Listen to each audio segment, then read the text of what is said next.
Hi, welcome. Happy Sunday.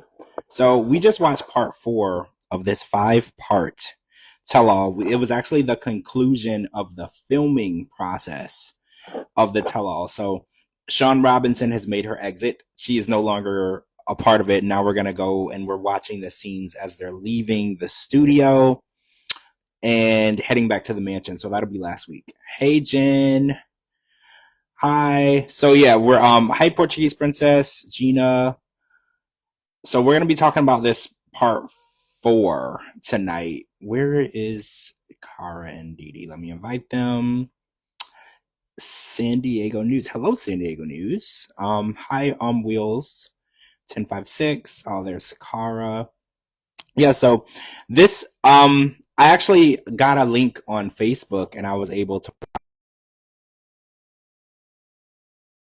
It was great. It was absolutely great. I'm just saying it was amazing. I'm sorry to everyone that had to watch it live. Ugh, it's just too much. So I watched it without commercials. Hey, Hi. how are you? Good. How are you? I'm good. I'm good. I actually got to watch it. I was saying without commercials tonight. Somebody posted it on Awesome. Facebook, so I sent. That. Yeah, I was very happy. It brought back old times, old memories. But this was a crazy tell-all, right? We got a lot of Sophie and Rob. We got a lot of Ashley and Manuel. We thought we escaped Angela, but Angela made her return back to the tell-all midway through.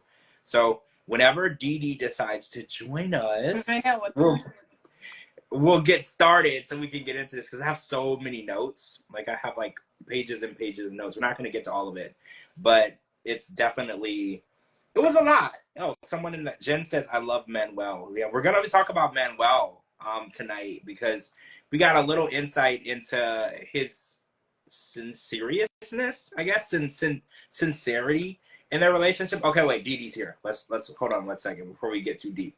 Let's get Dee Dee in here. The other person's live just ended. Wait, who's live? Who else was live? Hey, Hey, Hey, girl. Hey. hey. no. It is literally thundering and lightning outside, and I look at the phone and you're live on time. I was like, that is why it's thundering and lightning outside. Wait, did you have no faith in me? Did you think that I wasn't gonna be on time? I mean, Sure. Did I? You ask never on time. Well, that is an accurate statement. I am usually late to everything, but I was on time today. Actually, I told Kara I watched it through the link that someone sent me, so I got to watch it without commercials. So I was actually done watching it at like 9:30. I watched it. I watched that too. So that, yeah, that was awesome. It That's didn't the let me watch only. it. It said it was deleted. Oh, so they deleted it? Oh yeah, I had started it at like 6 and just paused it, so that's probably why I still was able to finish. Yeah, it. I watched I assumed. at 4 o'clock my time. So Yeah, I assumed that they were gonna take it down. I can't imagine that they're gonna leave that up. But yeah, okay, so this episode, I want to talk about this Sophie voice note because we were they started out in the hot tub and Sophie was telling us all of the reasons why she doesn't want to forgive Rob, right? And Rob was saying how all of her reasons for his mistakes are for 2 years ago, right? And in those 2 years, she managed to get her ass on a plane, come over here, marry him, bring her mom over here. And I'm thinking like that's a lot of effort to put into a man that you don't trust, right? And actually, I want to say doesn't even like. She wouldn't even sit next to him on a couch. yeah. Like that just said like it spoke volumes for me because I was like, you can be upset with someone, you can have a disagreement or an argument. Like Jasmine and Gino were arguing, they slept in the same bed, right? Like they could be near each other. And I think that Sophie, well, actually, Ashley said something really interesting tonight, which right, go figure, Ashley of all people. She said, I think Sophie's looking for a reason to not want to work it out with Rob. And I think that Ashley, first time I've ever said this, nailed it. I think that Sophie is looking for justification for her not wanting to stay with Rob. And I think that she's pulling straws at this point because Rob, let's be real, Rob's not a perfect boyfriend, husband, fiance, whatever. He has his flaws, but everything that she's brought up, like, oh, well, when we were long distance, back when we were engaged, I'm going to just say this. I'm not Team Rob, I'm not Team Sophie. I'm just going to say, like, a biased statement. When she was all the way overseas and he was all the way in California, it was very possible in his mind that he didn't think this was as serious as them getting married. Like, fast forwarding to today. So I do think that he was entertaining other people, right? But yeah. in 2024, up until you get married, you're kind of all right, open season, right? For entertaining other people. Like, that's kind of how people are. You don't really get a commitment out of people as easy as you did 15, 20 years ago. Like, now, yeah, they were engaged, but she was all the way in another country, and he probably was under the impression this is probably never going to come into fruition, right? Like, she's never going to get here. I'm sure as hell never going to go there. And I think that him messaging other people, she knew that 2 years ago. Not an excuse, though. I'm not going to say it's an excuse. Rob should have been faithful to her if he really did love her. But I think that when someone is like 5, 6, 7,000 miles away on the other side of the world, there is a thought in the back of your mind, like, this might just be a pipe dream. I was just going to say, how many of these relationships do we actually think that there hasn't been some sort of either, if not entertaining or speaking to someone online? I mean, not, maybe they're not physically cheating, but I'm sure there's a lot of online communication. Well, because yeah. if you're with somebody from a different country and you met on a chat or social media or something like that, you have to realize you probably weren't the only one they were talking to begin with. Thank you. Also, That's they probably 95% of the ones that we've seen on 90 Day Fiance. Yeah. It's just that so immature, she's showing her age. Well, she really wanted She's not innocent herself because she was messing around with her ex. Yeah. She even brought him over here. Yep. Yeah, to meet.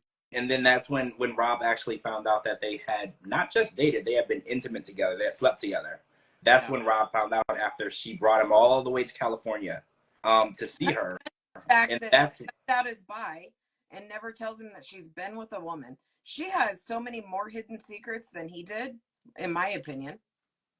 No, I agree with you. I agree. I think watching tonight when she was like, oh, I have voice notes of him doing this and I have this. And okay, so when you're in a relationship, right, I was always taught that you don't keep score of who did what was bad. And then, because if you're collecting evidence, like, in my opinion, that's what the police department, the FBI, the CIA, you're collecting evidence on someone. So when you come and you make your bust, your kill, you have all the information you need. And I feel like Sophie and her mom, specifically too, were collecting bad information on Rob that they could use at a later date. And that, that's like very FBI. Yeah.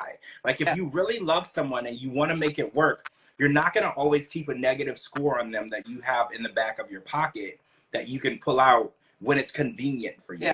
Because that's kind of like how people declare war on other countries or other people. Like, you keep all this bad stuff that they did so that in a convenient moment you can release that information and, get them in trouble, break up their marriage, whatever you want to do. But if she ever thought that they were going to work things out, she wouldn't have kept and collected all of this stuff, unless she was using it for like to file charges or legal issue. Why would you keep, Portuguese Princess is like, they wanted to blackmail him. And I'm beginning to feel like that's true. They were using this information to justify the fact that they came over here and he was their sucker. Because Sophie said it tonight. She was like, 2 years ago, she's like, I should have dumped him and I didn't.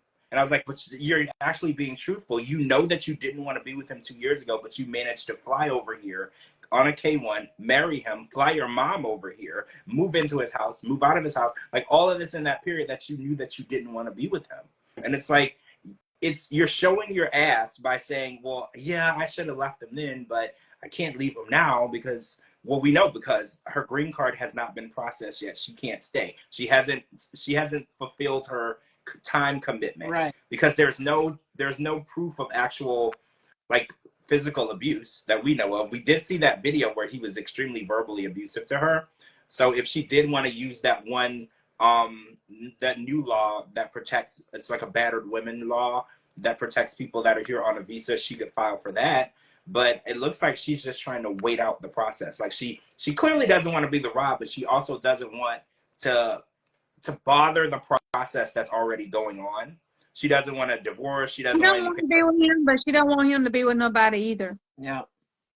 Well, yeah, that is also really interesting because Rob said that they had sex one time in 2023. And Well, but she one also and a half if you listen to Sophie, because his stomach started hurting. okay, 1.5 times in an entire year, but she's very bothered if he looks at pornography or he satisfies himself. And I was like, well, he's a guy, like you would expect, because Jasmine You moved out of the damn house. You moved out. As soon as you moved out, it's done. It's done. As far as I'm concerned, you tell me you're moving out, then that's a wrap. Yeah. Oh wait. So this girl Sophia Jones says that she's the one who introduced him to the idea of a K-1 visa. That's an interesting statement. I didn't know that was. I didn't hear their specific story, but it's interesting that it was her idea because that makes a hell of a lot of sense.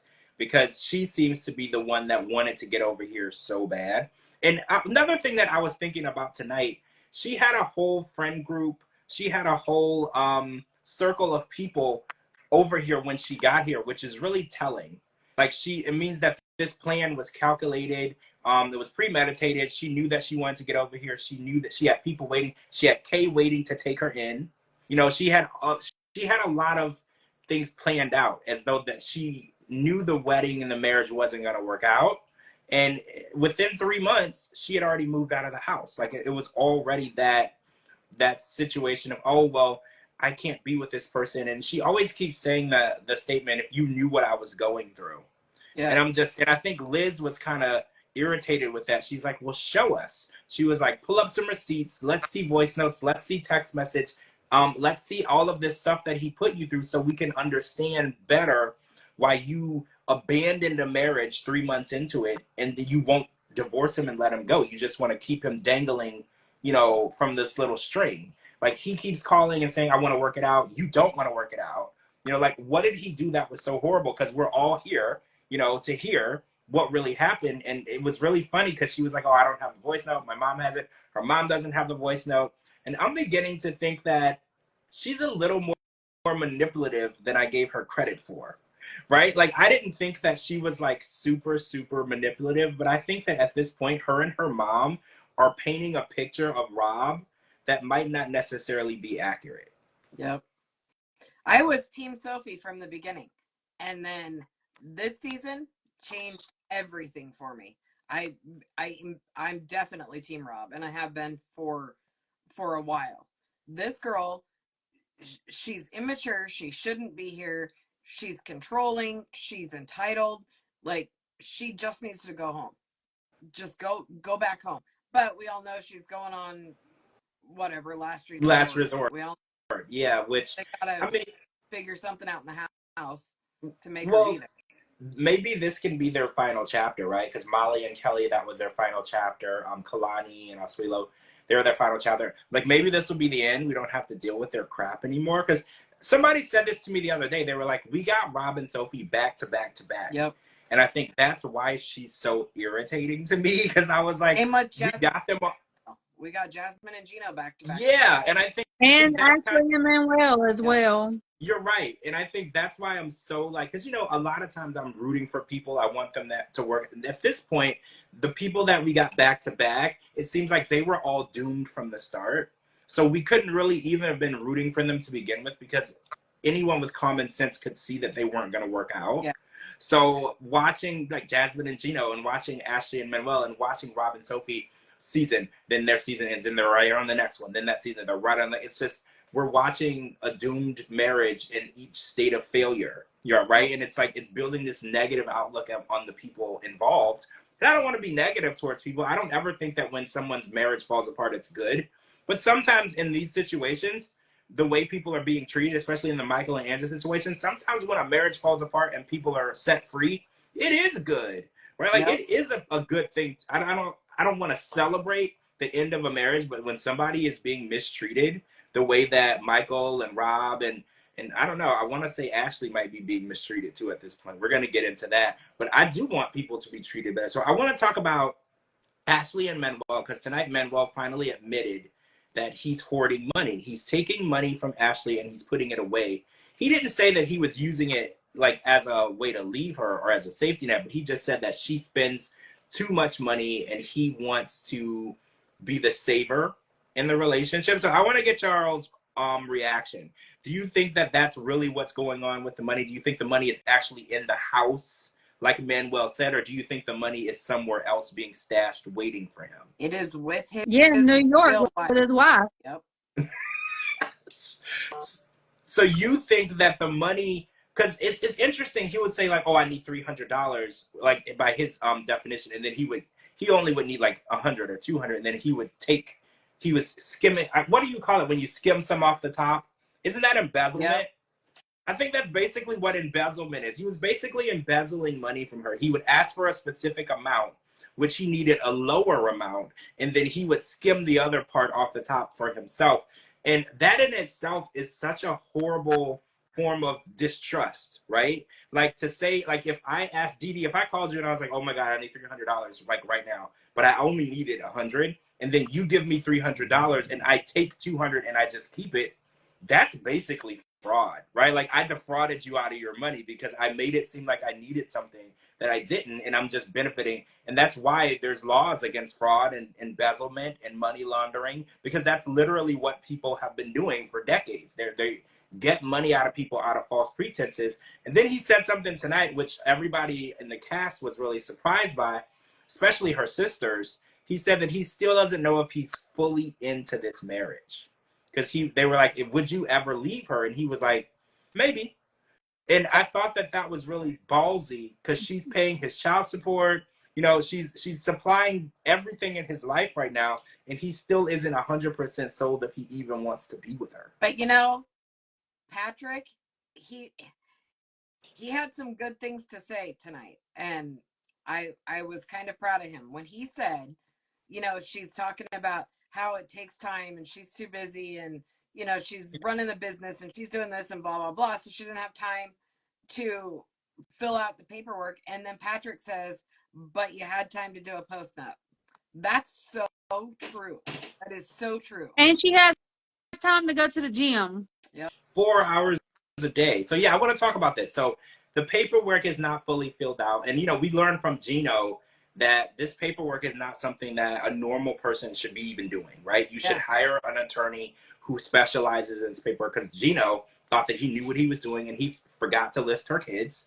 And now they have to go through a whole nother 2-year process to get her kids, however many it is, on this list, right? And, you know, and Ashley was like, oh, this is a hard process. I was like, yeah, it is difficult. And I don't think that you should be doing it. And Manuel said that he's really upset because he would like to work and contribute. How much do you agree with that? Do you agree that he would rather be out making his own money, or do you think that that's the last step in his plan? Once he's able to work, then he can fully remove Ashley from his life? He wants. He don't want to go to work. Once he gets that green card, he's gone. That's what his whole plan is. He said in the beginning, whenever they got married, before they got married, he said that this was only a 10-year contract. Well, yeah, he did. That was literally what he said at the wedding. Yeah. Yeah. It's in the episode. Go back and watch it. Yeah. So he wants this green card ASAP. But just like we've said from the beginning, the second he gets it, boom, he's moving home to his wife. So do you think right down the road in New York, the money he's been skimming off the top is probably his money that he's going to use for his exit when he leaves? So he doesn't have to, you know, he has the money. He doesn't, because, you know, when you can't work, you know, you have to have a safety fund to get you where you need to go. Because, you know, Michael learned that. He was like, I want to leave, but how do I make that happen? Yeah. You can't just walk out and leave when you don't have money, a passport, a license. You don't, like, you definitely have to have a plan. And I think the money that he's skimming off the top is his plane ticket or his ride there or whatever he needs to do. Oh, so one more thing happened. Hold on. I forgot. I lost my train of thought, but I want to talk about that. When I get it, we're going to get into that. But I just want to really think about Manuel's plan in general, right? Because he said that Ashley said that she still has zero relationship with his kids. And in my opinion, as a stepmother that's paying child support, y'all should be having at least a conversation. Like I would need a little confirmation. Like when I send money over there, I just want to talk to the kids and ask, did you get the school supplies, or did you get the clothes? No, did you get what I sent? Because my mommy has it, and we're waiting for my daddy to come home. His kids are not in Ecuador. I mean, come on, they're right down the road. Yep. So Ashley is working out 4 hours a day, and she said that it's more so she can clear her mind from all the craziness in her life. So she's stressed out, and I mean, I understand the situation with her being stressed out, and her sisters were on the tell-all, and her sisters really don't understand, how Ashley can look past all of the issues that I they don't have. understand how someone can work out 4 hours a day. Well, even Patrick, who's a bodybuilder or was a bodybuilder, even he said that was a lot, right? And I think bodybuilders work out at least an hour a day, 7 days a week. And Patrick was like, that seems like, a crazy way to spend 4 hours of your day. So what do you think she's really doing, right? Like that, because that first thing that crossed my mind was, I'm not even trying to sound mean, but Ashley, I think if you work out 4 hours a day every day, you would look a little more toned, right? So what do you think Ashley's doing all day while Manuel's sitting at home? Spying on Manuel.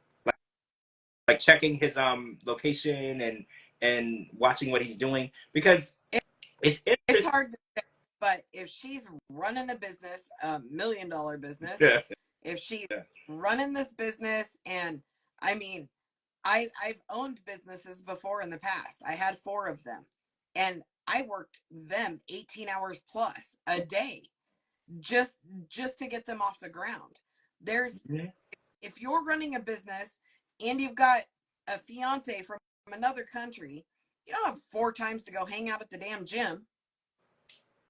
Like, no. She's full of shit. So, okay, so Manuel admitted that he has put in 0 effort to learn English. So what do you think is going on with that? Because, Thais, she explained, that it was important for her. She went to school to do it. And Jasmine, she chipped in and was like, yeah, I had to do it. I wanted to do it. It was something that I spent time with. And Manuel is just basically, he's not motivated to do that. Because if he does get the work, 0 intentions to stay with Ashley. But wouldn't speaking English be helpful just in general, right? Not if your wife and all your family talk Spanish. But what about like outside interaction in the world? Because everyone isn't bilingual. Like in America, a lot of people are, but everybody's bilingual. But where they live in New York or Newark or wherever it is they live, most of the population is Hispanic. Oh, so so in his mind, where he's gonna end up, English is not necessary. So that's the consensus. Because where he is now, it probably is necessary. In Rochester, there probably is a smaller Spanish-speaking community, but where his family is, where he's gonna end up when he leaves, when he gets his green card, it won't be necessary. Because here in Florida, there's quite a few places, especially in Miami and parts of Kissimmee, you don't need to speak English at all. Everyone is bilingual. Mm-hmm. Literally, from doctors to cashiers, every single person can speak English or Spanish. Literally, when I go to the store, they'll start speaking to me in Spanish, and then they'll say, oh, do you want English? Like, it literally doesn't matter, whatever works for you. So I can understand if his family is in an area like that, it's unnecessary. But even with getting a job, you don't really need it. You can still work perfectly fine not being able to speak English. I think he understands English. Well, I think he understands and speaks more than he lets on. Yep. He just wants her to think that he doesn't. Because but why do you think maybe he's trying to catch on to or how can I what's the what I'm looking for. I think he is wanting to see what she talks about. He's wanting to listen about what she talks about, because if she thinks that he doesn't speak English or understand English, then she's going to be more open, and then she's going to talk about more things. Does that make sense? Yep. Okay, so he's a fly on the wall. So when she's on the phone and she's talking, he can understand everything going on. So he actually has a better picture of what she's doing all the time than she realizes. Yes. So he's actually able to take advantage of a lot of different situations. Like, for instance, she gets a phone call, say she's getting $3,000 back in taxes, and she gets a phone call. She's talking about it on the phone. He understands everything going on. She doesn't think he understands everything, but he now knows that there's more money that he can put in his fund. Yes. So I get that. So pretending, like, because, the whole thing with intelligent people is they pretend to be stupid, because when you need people to underestimate what you're capable of in order for you to succeed. So smart people are very good at pretending that they don't know what's going on or they don't understand what's going on, because that's the best way to manipulate the situation, because the more information you have, the better you're going to come out in the end. So I did notice a few times during the tell-all tonight, when people were talking to him, he would react right away after someone said something in English. And I was like, well, you understood what that word meant, or you understood what that word meant. And I couldn't prove that he understood the whole statement, but his reaction was very in line with the statement they made in English. And that was really interesting. He understands it. Well, I mean, if you really think about it, scammers are more smarter than smart people. Mm-hmm. You got to know how to outsmart the smart people. But in Ashley's situation, she's not smart. But I'm just saying, if she was smart or just a little bit smart, then she would know, she would realize. I mean, she lives with the man, and if she says she knows him, she doesn't really know him, because if she knew him, then she would be able to understand and be able to see that this man actually understands English, speaks English, and understands everything she's saying. But she's not smart enough to realize it. Do you think that like if his phone was to ring and she wasn't in the house, she was out, he could have a whole conversation in English? Do you think he's probably that good? I don't think he's that fluent, but I think he very much understands. Okay. He can, he can get by. Yeah. Oh wait, Portuguese Princess says Ashley's a psychic. Well, you're right. Ashley should know that he can understand English. She ain't no freaking psychic. She ain't no witch. She ain't no what all that other stuff she claims to be. Ashley ain't nothing. Ashley is in denial. That's what Ashley is. I want to get on a weird topic. This is going to be weird, everybody. But so Sophie was talking about Rob being unfaithful to her, and she was saying that since they were married, he shouldn't be pleasing himself. And I wanted to ask, if you're married, is it not okay for either person to do that? Or like, I'm confused, because I didn't realize that being married meant that you are no longer allowed to do that. Because in Sophie's mind, it's either they have sex together or he doesn't do anything at all. And Jasmine is actually on the same page as Sophie with that. She doesn't believe that the man should do any type of self-pleasure whatsoever. So is that a cultural thing or an immaturity level? The two main ones that are cheating on their spouses. And also, I want to point out the two main ones that refuse to have sex with their spouses. Yep. Because Jasmine said that she avoids sex with him. And well, actually, with Gina and Jasmine, it's mutual. They avoid each other. But Rob has been trying to initiate intimacy with Sophie since she got here, and she avoids it at all costs. But she also doesn't want him to actually self-please himself either. So I was like, there has to be a medium in between, right? Like, you have to either offer it to him, right, as a wife, or if you're going to refuse, wouldn't it be better for him to do that than to just go and find another woman to do it with, right? Like, I'm really confused at her logic with that. None of that makes any sense. None of that. I mean, I get that. Well, okay, so wait, do you consider of self-pleasure a form of cheating? No. Because I didn't either. Do you? No, I mean, no. And to answer your question too, no, it's not a form of cheating. But some couples, they both do it. You know what I'm saying? Each couple is different. Absolutely. So I mean, if they're both okay with it, then hey, It's what's just good for the goose is good for the gander, I guess. But well, it right. It's just doesn't confusing. make sense to say you can't talk to other women, you can't step out. I'm not going to live with you. I'm not going to have sex with you.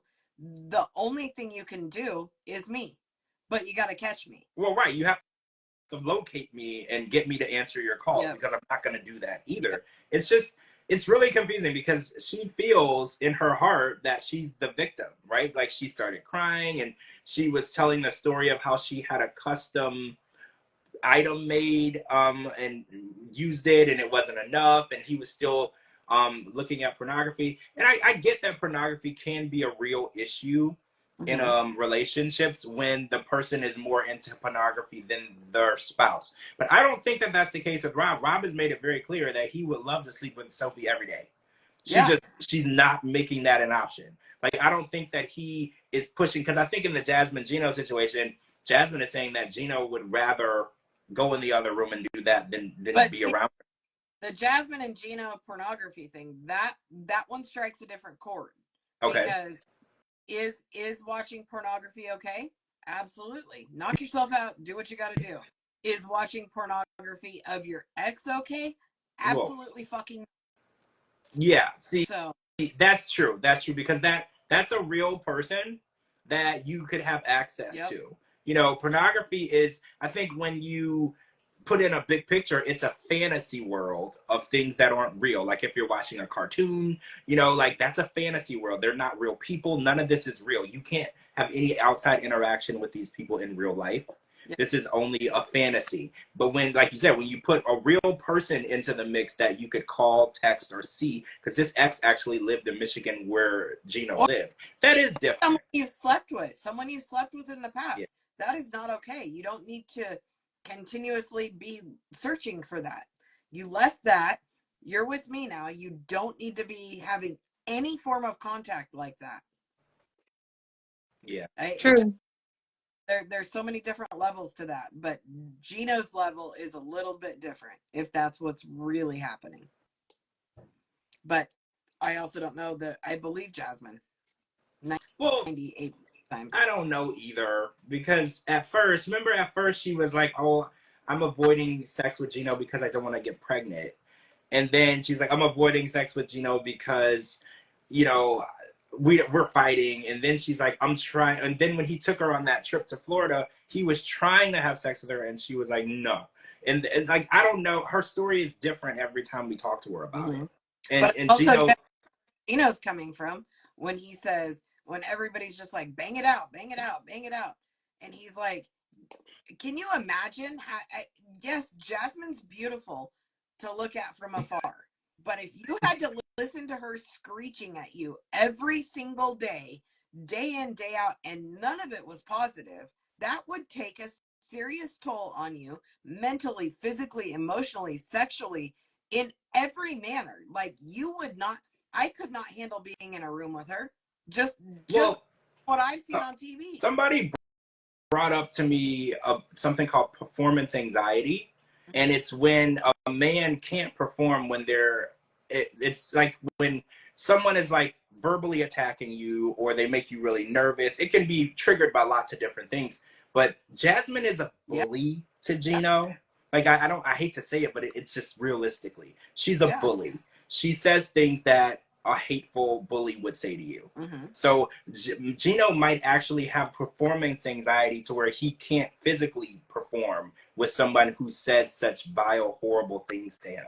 And that's a real condition, right? Like it's a legitimate condition where somebody has hurt you, they bully you, they've harassed and abused you for so long that you couldn't make yourself perform with that person. Well, not only that, how many times has Jasmine told him to his face that she has cheated on him multiple times? She has cheated on him with her ex, and her ex, you know what, better than he does. Yeah. And she also told him too on the bike ride with her sister that she fakes every orgasm. It's on the episode. Go back and watch it. Yeah, you're right. You're right. And then she So wonders why. okay, like, even with a woman, if a man is faking, like, tells you that, you know, he's cheating on you with this one and that one, or with his ex, and she's better than you in the bed, and he's faking orgasms and stuff like that, we're not going to want to have sex with you either. Yeah. Absolutely.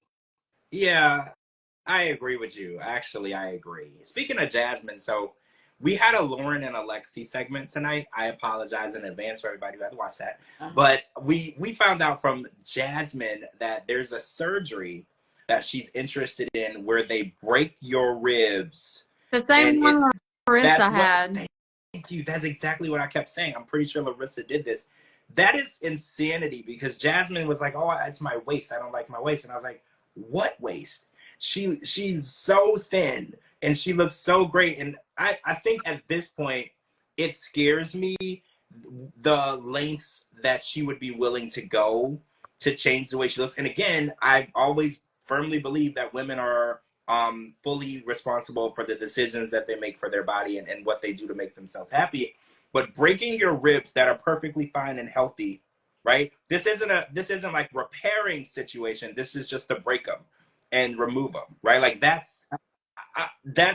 crosses the line for me, right? Like that's putting yourself in physical danger for no reason whatsoever, because we saw what Larissa looks like. She's never going to look the same. Like the person that she was, she's never going to look like that person again. And again, as long as she's happy, it's none of our business. But I just really wish that people would talk to someone or go to therapy before they make these type of life-changing decisions, because you can't go back from that. Once they break your ribs and take them out, you can't put them back in, right? Like this is an irreversible thing. And yeah, you feel like that today, but in 5 or 10 years, are you going to feel that same way? Are you going to still want to have no waist?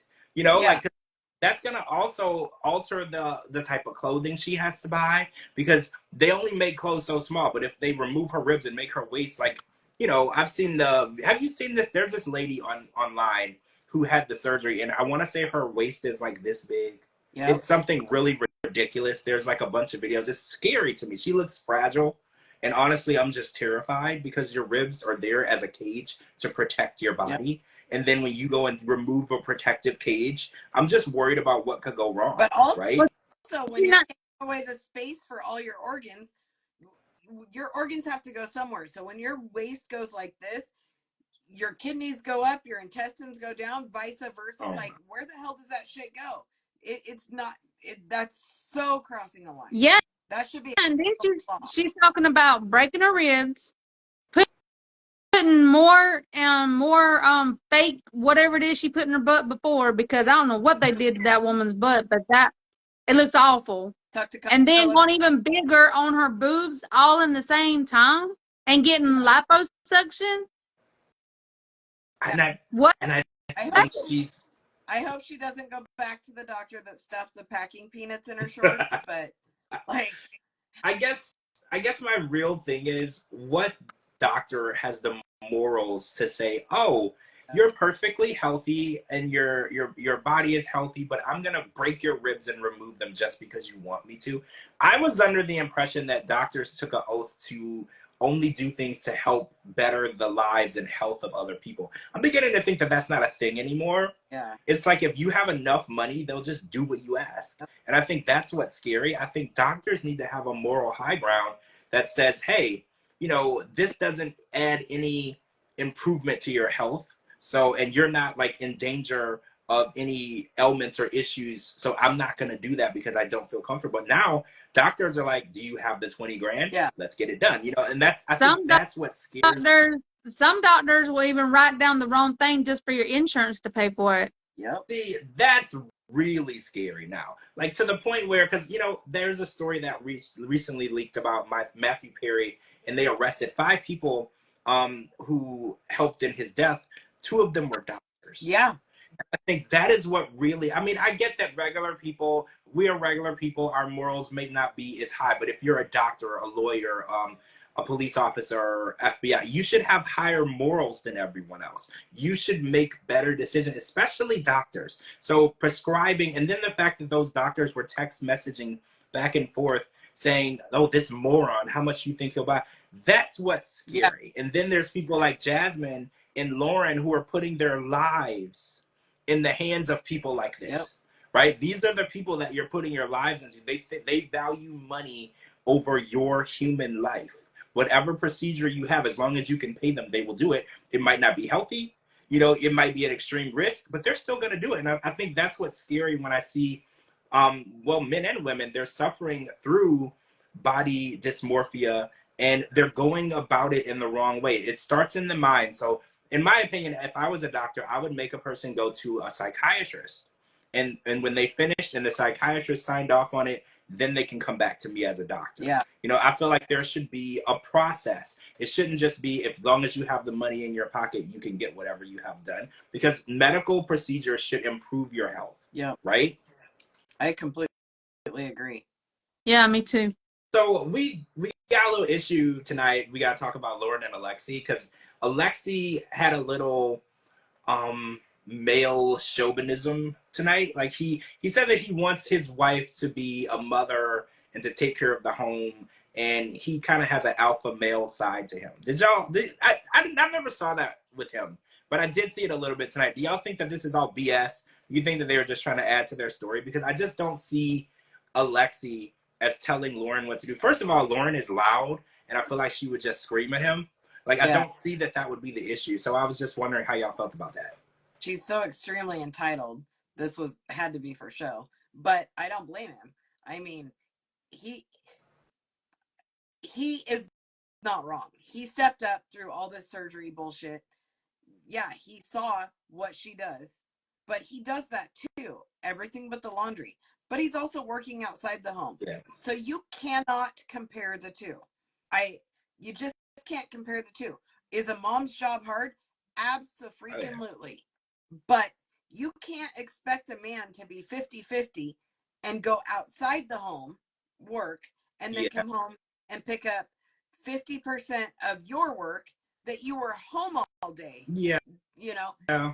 I mean, there's just a line there for me. I defend stay-at-home moms. I defend working moms. I'll defend moms all day long. But I will also defend the dads. I will defend every dad that goes outside the home to work. I will defend every single dad. Like, if you're married, it's a partnership. I don't give a shit who does more of what. It's still a partnership. So for them to try to make him look like this piece of shit chauvinistic pig who just wants his wife home playing mom like the old days, there's so much more to that story that they just had to paint him as a bad guy. I don't think he was trying to be a chauvinist. I think he was trying to make a point, and I think he was actually trying to make a good point, because she's being selfish. She's not thinking about him. She's not thinking about him. She's not thinking about the children. She's not thinking about nothing. The only thing that she's thinking about is herself. She even admitted tonight that was a selfish move. Yep. Well, yeah, you're right. Lauren is definitely a self-centered person, and this started long before the surgery. Like, this is, as long as we've seen her on the show, she's been very selfish. What she said spoke volumes. She said, it was selfish of me. It was selfish of me. And in the same breath said, but I want more. So yeah, none of that changed you. You're still a selfish human. Well, it's funny. Look, if we go back whenever they first came on, they get married.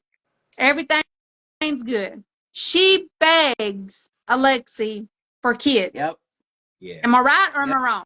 Yeah, he didn't want them. He cried. Yeah, she begged and she cried and she said she was depressed and all this other stuff because she wanted children. Yeah. Right or wrong? Yep, you're right. You're right. You're right. Okay, now what is she doing? She cried. Yep. Man, she's depressed because she has children. Yep. She cries all the time. Your self-happiness, your center of happiness doesn't come from a husband, a wife, children, a job. That has to come from within. Other things and other people can't be the foundation of what makes you happy. And I think she builds things on, well, she's like, well, I don't like the way I look, that's why I'm not happy. Or if I had kids, I would be more happy. And I think that she puts all of being happy on something that she thinks she wants. And then when she gets it, she realized that wasn't the void that she needed to fill. And I think that, you know, she might definitely have some voids and issues going on with her inner self. But is what I'm hearing is from what I'm hearing from a mom, I'm a mom. So is what I'm hearing is she's blaming the way her body looks on her kids. Well, that's what I'm hearing. She said the C-section before she got pregnant, she was skinny, she was fit, and now she said, well, since I've had kids, my body looks like this, my body looks like that. I didn't think my body would be this way after having children. Hello, having kids changes your body. Yeah. Well, she knows that because she also made the statement. She's like, well, if I got pregnant again, my boobs would get bigger. So she knows the process. Yeah. She just doesn't like the way that the process worked with her. Yeah. And again, I think that she wants what she wants when she wants it, and then she changes her mind. But the issue with children, you can't change your mind with that. Once you have them, you have them. You know, because like she's like, I was little bitty and skinny before I got pregnant. I was 103 pounds. I was very little. I'm 5'3". I was a very little person. I had my son. I worked to lose the weight. I had my daughter. I worked less hard to lose the weight. My body changed dramatically. I'm the heaviest I've ever been in my life. And I wouldn't change a single thing about it because my perfect children is what caused my body. And I'm not even a little, do I wish I looked better? Absolutely. But only I can change that. I don't need some freaking doctor to change it for me. If I want to change my body, I'm going to work my ass off and make it happen. But until then, here I am. She said that she had a new belly button constructed because the old belly button was destroyed by her C-section scar. I didn't realize how serious the changes were that because again, we didn't see them. We didn't understand it. The belly button looked pretty natural to me, not gonna lie. I couldn't tell that was a constructed belly button. It was in the right spot. It was the right shape. Everything looked good. I just was really surprised at how much she said the surgery entailed because I didn't see those results. And I think Alexi said it. He was like, they needed fat and she didn't have any fat. And he told them that her butt was off limits. Yep. He was like, don't take any fat out of there. That's ridiculous. Just stop. Because like, honestly, her butt's small enough. Yeah. You know, and she didn't have any fat. And I guess her whole issue is she doesn't want to use silicone in her body. So it has to be natural fat. Yeah. And because she could easily, you know, like Jasmine, you could just get 2 massive silicone implants and put them in there and you have no issue. You don't need any fat, but she doesn't want to use silicone, which I'm really confused by because it's been proven that silicone is not a really bad substance. I mean, let's be real, it's not a great substance to put in your body, but there's no proof that it's going to give you cancer or end your life. So I'm not exactly sure why she's so against silicone, but she said that because the silicone can bust. She's just I just can't with her. I just can't. Like, I feel the same. Silicone can bust. The silicone can bust to make you sick. It won't kill you, but it will make you sick if it busts. Okay. I mean, you go in and you're wanting this fat transfer, and they've literally sucked it out of every spot possible. Yeah. And you go, I wish my boobs were bigger. Well, then eat a fucking cake. Get some fat on your body, then have it transferred. You can't go in as a skeleton and be like, now I want it all moved. That's not how that works. Well, you don't have fat to transfer. She could do it if she would use silicone, because Jasmine did it. Yeah. She went in as a skeleton and she came out with massive boobs. But you gotta compromise a little bit, right? And I mean, I respect people that want to make sure that they don't put anything foreign in their body, because I didn't realize that they could rupture. That's scary. That's scary, and I don't know what that liquid would do in your body. So that's really scary. I think that people should definitely think about those types of risks, especially when you have a family and kids. And I think Lauren, like you said, she's very selfish, she's very self-centered, and she's the only person in her forefront of her mind. And it's weird because when a lot of people say when you become a parent, you know, men and women, when you become a parent, that forefront thinking is supposed to change. And I don't feel like it did with Lauren. I feel like she's still the same self-centered person. And it's weird because Alexi he thinks about his kids a lot. Yeah. And when he makes decisions, he puts them in the forefront of his mind and the decisions. But I feel like Lauren is more so, well, if I want to do it, I just should do it, and everyone else has to deal with it. It's a really weird dynamic. Also, they left before going back to the house, the mansion, and they were saying goodbye, and they said that Sophie and Sophie and somebody else. Who was it? Thais gave her a half-ass hug. And then things kind of escalated, you know, and they were like, well, actually, Sophie was like, it's not fair. You should just stay here and complete the process. And then she was like, well, how about I just stay here and you say all you want to say? I'll give you 5 minutes of my time. And it got really heated. And I did feel like Lauren did in that moment sound like she was talking down to everybody else there. Because she kept saying, like, oh, I don't think I'm better than everyone, or I don't think that, you know, the newer cast are below me or whatever. In that moment, when she was talking in that moment, she did come across as, you should be lucky that y'all even got to meet me. Like, I did get that vibe from her. But she also said to all their face, we have kids at home and he has work. Like, first of all, like, none of these cast members work. Every one of them, except for maybe Sophie. But Emily's sitting there with 2 kids at home and pregnant, like, ready to pop any day. Thais and Patrick have a kid. Like, that pissed me off more than anything.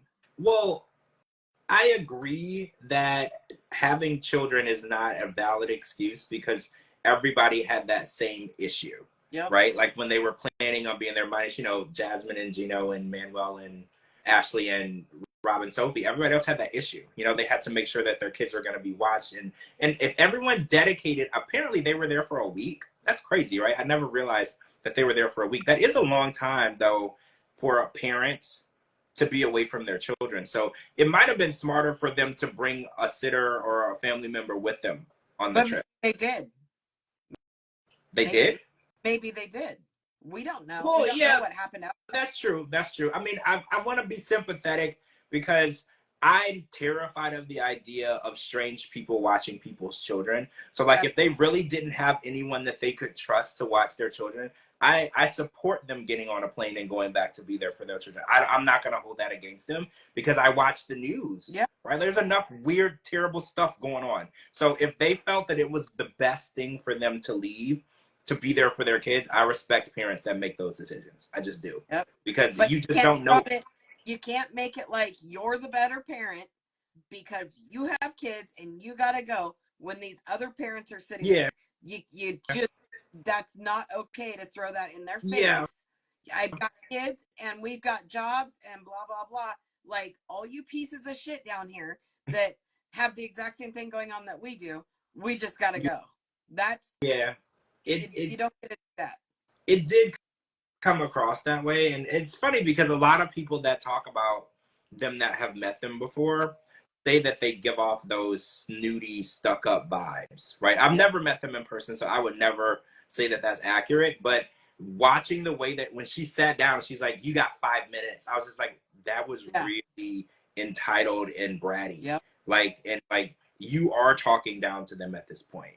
And, you know, because and it's funny because she kept defending that throughout the whole tell-all. She kept saying, I don't think we're better than everyone. I was like, why do you keep saying that? Yeah. Like, if you really don't feel that way, why do you keep defending that over and over? She said that like 7 or 8 times. And it's like, if you have to keep saying it over and over, I start to think maybe it's true and you just don't want it to be true. Right?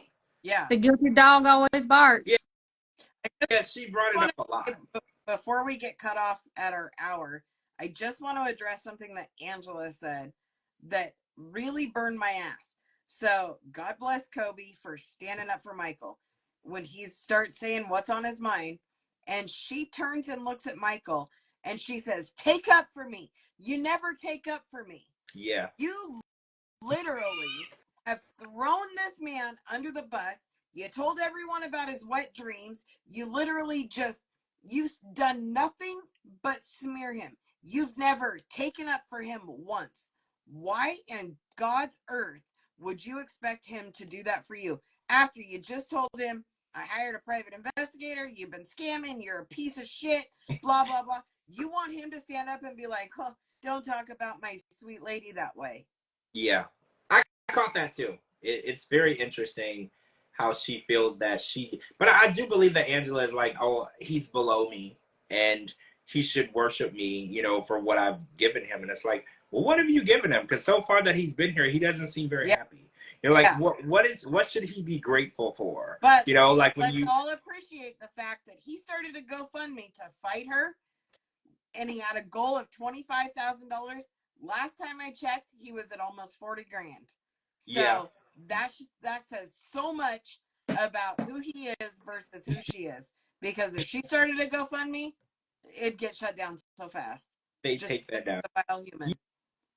Yeah, I agree. All right, so we're running out of time. Well, actually, we're out of time. So we're gonna talk more next week because the interaction between Kobe and Angela will conclude next week. But it kind of looked like she took a swung at him. So so we definitely got to talk about that. And the lie detector test as well. Yeah, so I want to get into that. So that's part 5. That's the last part of this tell-all. We're going to be concluding Happily Ever After and possibly the conclusion of Angela on Happily Ever After or any other show, right? And like this could be the end, and then we're going to get into the last resort, but we'll talk about that again next week too. But we're going to talk about Forbidden Love and The Other Way tomorrow. So we'll be back tomorrow and we'll talk about The Other Way and Forbidden Love. Make sure you're following my co-host Cara and Didi. They're tagged in this video. Make sure you're following me on all social media platforms at George Mossey, georgemossey.com. Anywhere get your podcast, type in The George Mossey Show. There's a new podcast with Kelly Mack from MILF Manor that I just posted on my YouTube channel. So if you want to watch that, that's up now. Thank you guys for joining us. And we'll talk to you all tomorrow. Bye. Tomorrow. Bye.